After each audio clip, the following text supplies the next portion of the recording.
2026-27 സാമ്പത്തിക വർഷത്തേക്കുള്ള കേന്ദ്ര ബജറ്റ് ഫെബ്രുവരി 1 അവതരിപ്പിക്കും. പ്രതിരോധ മന്ത്രി രാജ്നാഥ് സിംഗിന്റെ അധ്യക്ഷതയിൽ ചേർന്ന പാർലമെന്ററി കാര്യ ക്യാബിനറ്റ് കമ്മിറ്റി ബജറ്റ് സമ്മേളന കലണ്ടറിന് അംഗീകാരം നൽകി. ചരിത്രത്തിലാദ്യമായാണ് കേന്ദ്ര ബജറ്റ് ഞായറാഴ്ച അവതരിപ്പിക്കുന്നത്. ധനമന്ത്രി നിർമ്മല സീതാരാമൻ അവതരിപ്പിക്കുന്ന തുടർച്ചയായ 9ാമത്തെ ബജറ്റാണ്. ജനുവരി 28-ന് പാർലമെന്റിന്റെ ഇരുസഭകളെയും അഭിസംബോധന ചെയ്തുകൊണ്ടുള്ള രാഷ്ട്രപതിയുടെ പ്രസംഗത്തോടെ സമ്മേളന നടപടികൾ തുടങ്ങും. 29-ന് സാമ്പത്തിക സർവേ പാർലമെന്റിൽ സമർപ്പിക്കും.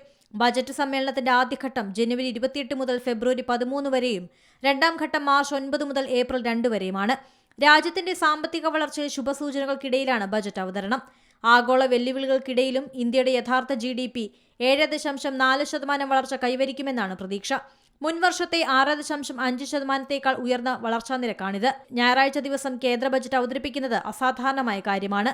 വാരാന്ത്യങ്ങളിൽ ബജറ്റ് അവതരിപ്പിച്ചിട്ടുണ്ട്. 2025-ലെ ബജറ്റ് നിർമ്മല സീതാരാമൻ അവതരിപ്പിച്ചത് ശനിയാഴ്ചയാണ്.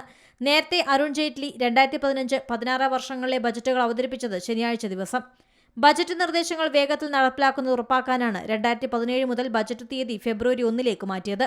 ഇന്ത്യയുടെ ചരിത്രത്തിലെ 88ാമത് ബജറ്റാണിത്. ഇതോടെ തുടർച്ചയായി 9 ബജറ്റുകൾ അവതരിപ്പിക്കുന്ന ആദ്യത്തെ ധനമന്ത്രി എന്ന റെക്കോർഡ് നിർമ്മല സീതാരാമന് സ്വന്തം. National desk C Malayalam news. ഏറ്റവും പുതിയ വാർത്തകളും വിശേഷങ്ങളും വിരൽ തുമ്പിലറിയാൻ സി മലയാളം ന്യൂസ് എല്ലാ ഡിജിറ്റൽ പ്ലാറ്റ്ഫോമുകളിലും ലഭ്യം.